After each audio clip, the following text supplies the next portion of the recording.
There is a ghost in your house. It sits at the dinner table. It sleeps in your bed. It drives in your car. You don't look at it. You don't speak to it, but you feel its cold hand on your neck every single minute of every single day. That ghost is your secret. Maybe it's the $50,000 in credit card debt you're hiding from your spouse. Maybe it's the fact that you blew your inheritance on a sure thing stock that went to zero. Maybe it's the reality that your successful business is actually insolvent and you are paying payroll with personal loans. You smile. You go to work. You buy the round of drinks. You perform the role of the successful man, but inside you are screaming. Inside you are calculating how many months until the house of cards collapses. This is the silent killer. It is not the debt that kills you. Debt is just math. Math can be solved. It is the silence that kills you. The silence prevents you from asking for help. The silence prevents you from changing your behavior. The silence forces you to lie. And lying requires energy. You are burning 90% of your brain power just to maintain the illusion that you are okay. You are not okay. And today, we are going to break the silence. We are going to look at why you are biologically programmed to hide your wounds and why this instinct, which saved your ancestors, is destroying you. Why do you hide? Look at nature. When a wolf is wounded, what does it do? Does it limp into the middle of the pack and cry? No. It hides. It finds a dark cave. It licks its wounds in silence. Why? Because in the wild, a wounded animal is a liability. If the pack sees you are weak, you lose your status. You drop to the bottom of the hierarchy. Or worse, you attract a predator. Predators target the weak. So evolution installed a deep primal software in your brain. Hide the limp. If you are hurt, fake it. Walk straight, baring your teeth, pretend you are strong. This kept your ancestors alive. But in the modern world, money is the metric of strength. Money is not just currency. It is resource holding potential. To say, I lost my money, is to say, I'm a wounded animal. Your amygdala, the fear center, screams, if they know I'm broke, they will exile me. My wife will leave me. My friends will laugh at me. I will die alone. This fear is visceral. It is not logical. Logically, your friends might help you. Biologically, you feel like you are exposing your throat to the tribe. So you lie. You buy the expensive dinner, even though your card is maxed out. You are buying status protection. You are paying a premium to hide the limp. We live in the era of the curated self. You have a digital avatar on Instagram, on LinkedIn, on Facebook. Your avatar is winning. Your avatar eats at nice restaurants. Your avatar goes on vacation. Your avatar is an entrepreneur or a senior manager. You have spent years building this avatar. It is your public brand. But the human behind the screen is drowning. The human is losing sleep. The human is dodging calls from debt collectors. This creates a split in your psyche, cognitive dissonance. The gap between who you portray and who you are is the shame gap. The wider the gap,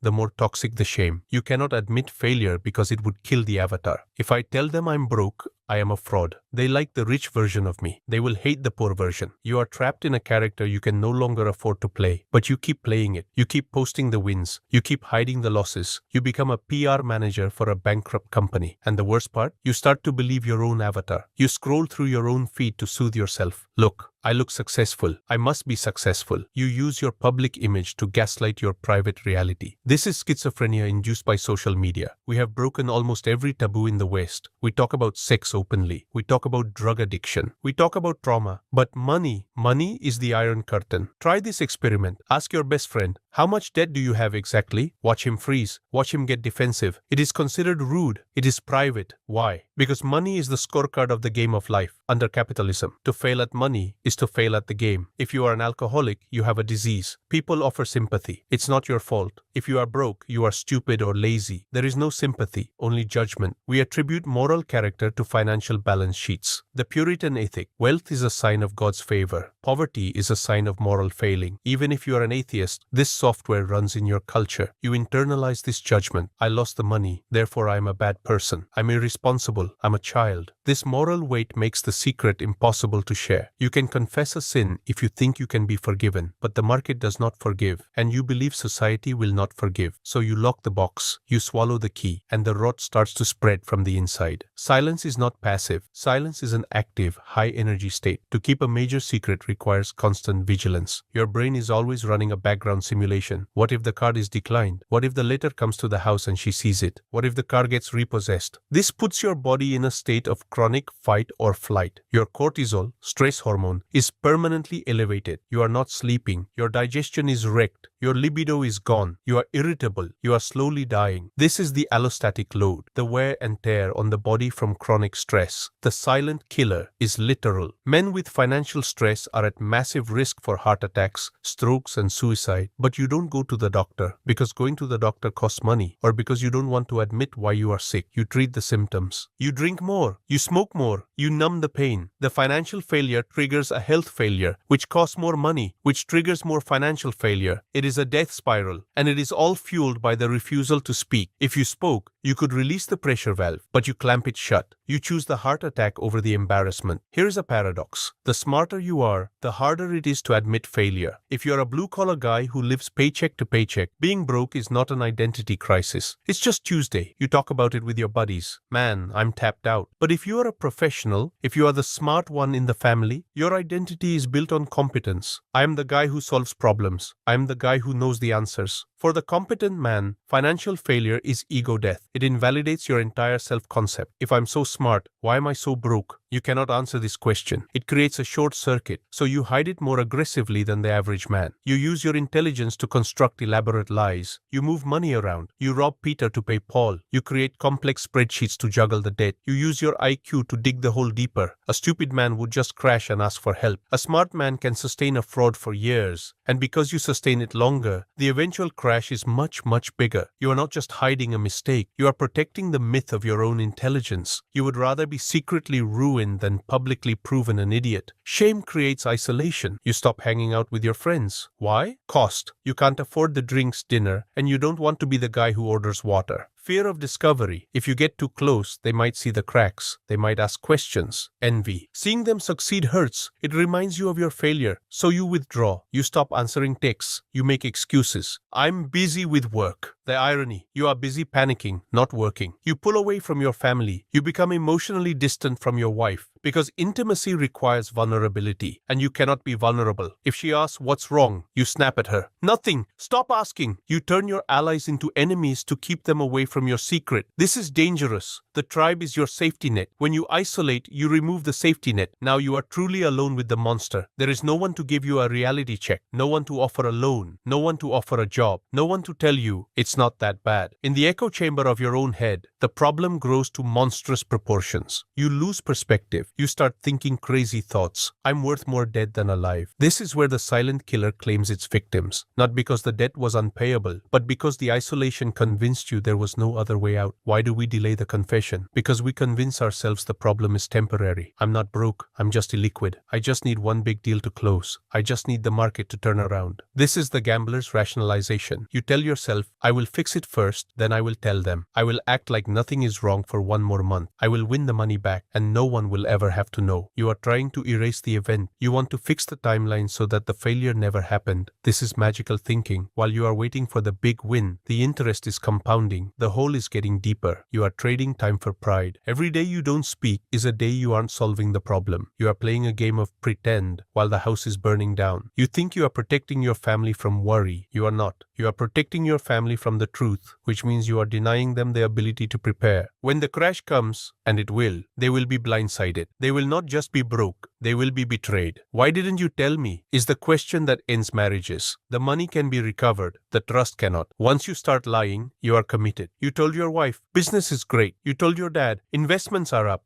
Now to tell the truth is not just to admit failure. It is to admit you are a liar. The lie becomes a bigger problem than the debt. You are now protecting the lie. You take out a new loan, not to pay the debt, but to maintain the lifestyle that supports the lie. You are paying interest on your ego. This is the Ponzi scheme of the soul. You are paying off yesterday's lies with today's lies, borrowing credibility from a future that doesn't exist. And like every Ponzi scheme, it works until it doesn't. The longer it goes on, the more explosive the collapse. If you admitted it on day 1, I lost 10K. It's an argument. If you admit it on day 1000, I lost 10K, hid it, lost the house trying to fix it, and lied to you for 3 years. It's a divorce. The sunk cost of the lie keeps you silent. You are terrified of the reveal, so you keep walking toward the cliff, hoping a bridge will magically appear. Spoiler, there is no bridge. We have diagnosed the pathology. You are a wounded animal hiding in a cave. You are a PR manager for a bankrupt avatar. You are a smart man using his IQ to build a prison of lies. The silence is not protecting you. It is suffocating you. But diagnosis is not a cure. In part 2, we will look at the consequences of silence, how hiding failure makes you vulnerable to scams, the desperation trap, the psychology of revenge trading to fix the secret, the destruction of intimacy, why your wife knows something is wrong even if she doesn't know what, and the terrifying reality of how secret debt compounds faster than open debt. When you are hiding a financial wound, you become the perfect victim for a predator. Why? Because you need a miracle. You cannot use standard solutions. You cannot go to the bank and ask for a consolidation loan because the bank will send a letter to your house and your wife might see it. You cannot sell the house to downgrade because that would signal to the tribe that you are failing. You need a secret cure, and the market is full of sharks waiting for men who need secret cures. The get-rich-quick scams. You are not looking for a 10% return. You need a 1000% return to fill the hole before anyone notices. So you put the last of your money into a Ponzi scheme, a meme coin, or a forex bot. The loan sharks. You go to payday lenders. You go to online sharks with 400% APR. Why? Because they promise no credit check and discreet funding. You are paying a massive premium for anonymity. You are bleeding. And instead of going to a hospital, you are jumping into a tank of piranhas because the piranhas promised they wouldn't tell anyone you are bleeding. The predator smells your desperation. He knows you won't report him. He knows you won't sue him because to sue him, you would have to admit you gave him the money. You are the perfect mark. The silence strips you of the protection of the law and the tribe.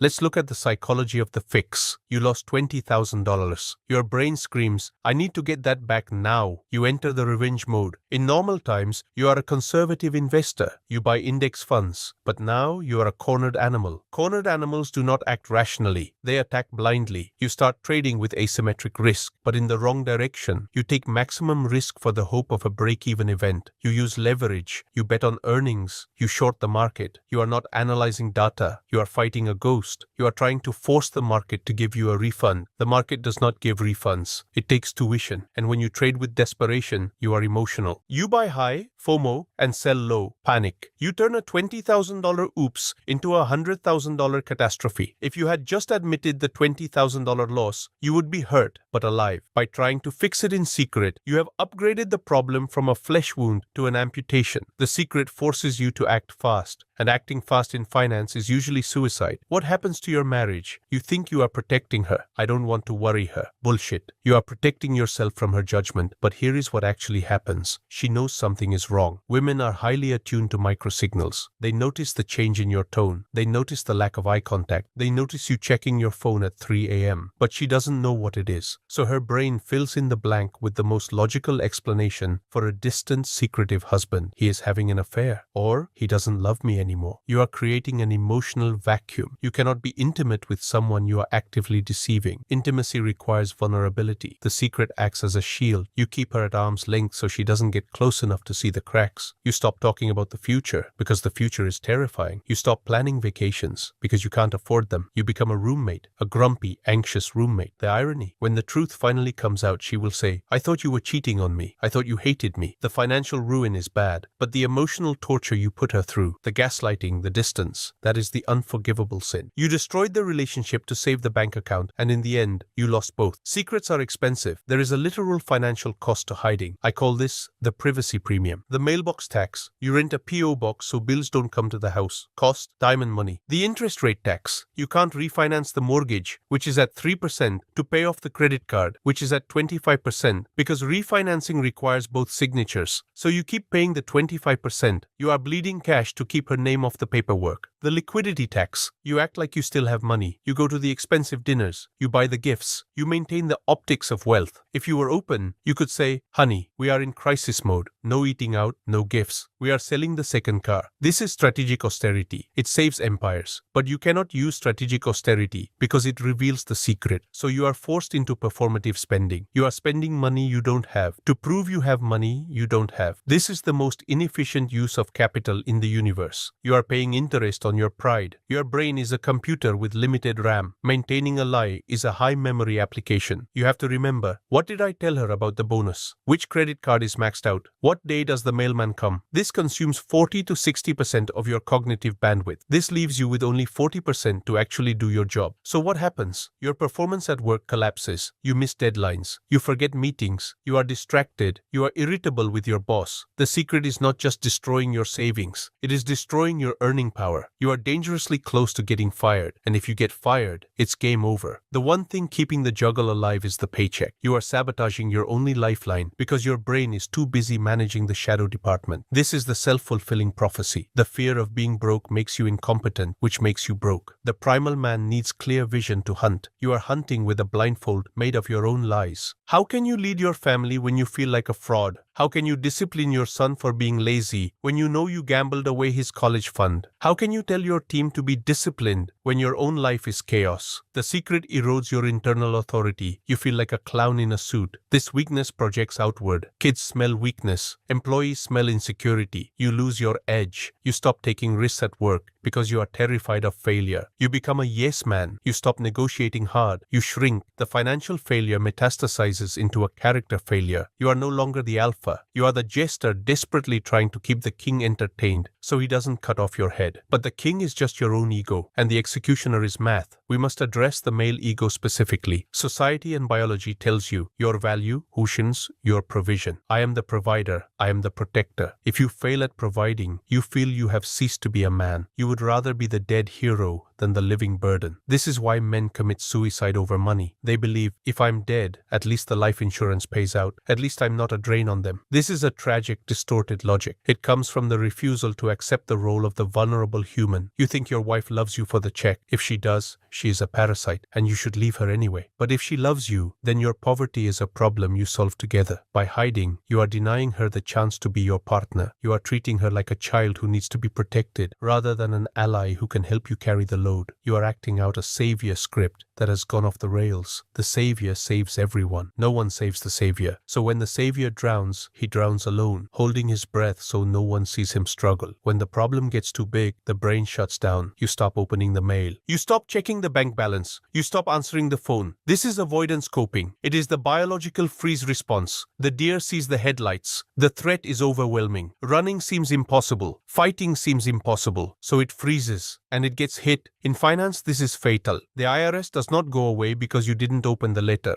The foreclosure process does not stop because you didn't answer the phone. By freezing, you forfeit your options. If you answer the phone, you can negotiate a payment plan. If you open the mail, you can file for an extension. If you act early, you have choices. By hiding, you let the system run on autopilot. And the system's autopilot is designed to crush you. You surrender your agency. You are no longer the driver of your life. You are a passenger in a car with no brakes, covering your eyes and hoping you don't hit a wall. But the wall is coming, and it is made of concrete. This is the hardest thing you will ever do. You have to tell the truth, not a version of the truth, not a softened truth, the absolute vomit-inducing truth. You have to sit down with your spouse or parents or business partner and detonate the bomb. Most men do this wrong. They wait until they are caught, or they do it while drunk, or they do it with a victim mentality. I'm so sorry, please don't hate me. No, you must do this like a commander reporting a lost battle. The script, the setup. I need to speak with you. It is serious. Turn off the TV. Put down the phone. The fact. I've been hiding our financial situation. The reality is, state the number. We are in debt X. I lost Y. The ownership. This is my fault. I made the decisions. I hid it because I was ashamed and arrogant. I lied to you. The plan. I do not expect you to fix it. I'm going to fix it. But I need you to know where we stand so we can fight this together. Do not blame the market. Do not blame your boss. Do not blame bad luck. If you blame external factors, you look weak. If you say, I messed up, you look strong. Paradoxically, taking full blame restores your authority. It shows you are still in control of yourself,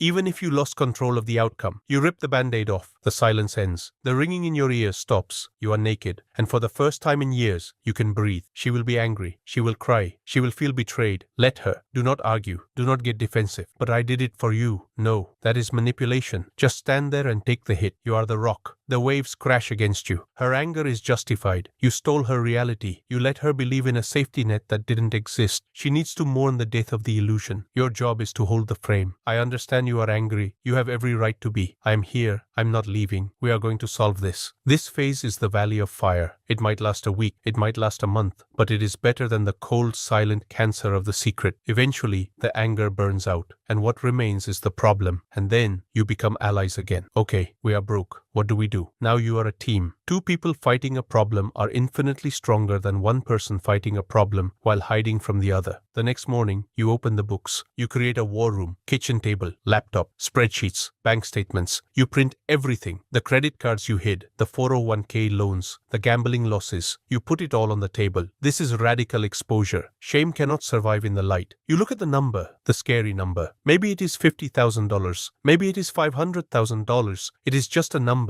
It is ink on paper. It cannot eat you. You name the enemy. We are fighting a $150,000 dragon. Now you have a mission. You are no longer the guy hiding a secret. You are the general leading a campaign. You track every cent. You update the spreadsheet every Friday. Together. This ritual rebuilds trust. She sees you engaging. She sees you fighting. She sees that you are not running away anymore. This new intimacy, forged in the trenches of war, is deeper than the fake intimacy of the expensive dinners. Now you execute monk mode. You cut the fat, all of it. The expensive car? Sold. Driver beta. The cable bill? Cancelled. Read books. The eating out? Gone. Rice and beans. The gym membership? Cancelled. Push-ups in the park. You are not poor. You are deployed. When a soldier is deployed, does he complain about the food? Does he complain about the lack of luxury? No. He is on a mission. You reframe the poverty as stoic discipline. We are embracing hardship to regain our freedom. You involve the kids. We are on an adventure. We are saving the family empire. No new toys, but we are going to play board games and hike. You will be amazed at how little you need to be happy. In fact, you might find that you are happier in monk mode. The pressure to perform is gone. You are living authentically. You stop trying to impress the neighbors. Sorry, can't go to the gala. We are fixing our finances. You own your no. This is powerful. The man who can say I can't afford it without shame is the most free man in the world. You cannot save your way out of a massive hole. You must earn your way out. You need to go into hunting mode. Your 9 to 5 is not enough. You need a second job. You need to drive Uber. You need to sell things on eBay. You need to consult. This is where the ego dies. But I am a senior manager. I can't deliver pizzas. Yes, you can, and you will. Because you are a man who pays his debts. There is dignity in labor. There is zero dignity in hiding. When you are exhausted at 10 p.m. delivering food to pay off a stupid mistake, you are learning a lesson that no MBA can teach you. You are learning the value of money. You will never, ever blow money on stupid status symbols again, because you know exactly how much sweat it takes to earn $100. This period of intense work is the reforging. You are hardening your character. You are becoming the person who deserves wealth because you are willing to bleed for it. We must address the taboo within the taboo. Sometimes the hole is too deep. Sometimes the math simply doesn't work. You owe 500K and make 50K. In this case, you must consider bankruptcy. Society tells you bankruptcy is moral failure. The primal code tells you bankruptcy is a legal tool. Corporations use it. Airlines use it. Donald Trump used it. They use it to restructure and survive. Why should you be the only one who bleeds forever? If the debt is unpayable, admit it. Press the button. Yes, your credit score will tank for 7 years. Yes, it is embarrassing, but it is a reset. It stops the lawsuits. It stops the bleeding. It allows you to start at zero instead of negative infinity. Do not let pride keep you in a debtor's prison for the rest of your life. The law exists to prevent debt slavery. Use the law. Then, never do it again. Treat it as a lifeline, not a lifestyle. Who are you? Are you your bank account? If the answer is yes, then being broke means you are nothing. This is why you are hiding. You must shift your identity. You are the capacity to generate. Money is just the score. You are the player. A good player can lose all his chips, buy back in with $10, and win the tournament. Steve Jobs was fired. Walt Disney went bankrupt. Henry Ford failed twice. They did not hide. They rebuilt. You must adopt the phoenix mindset. I am the fire that consumes the old wood to make way for the new forest. The old you, the liar, the spender, the fragile ego, has to die. Let him die. Burn him. The new you, the honest, the hard, the wise, rises from the ash. This new version of you is dangerous. You have lost everything and survived. You are no longer afraid of poverty. You have looked it in the eye. A man who is not afraid of being broke is unstoppable. You can take risks again. Smart risks. You can speak truth.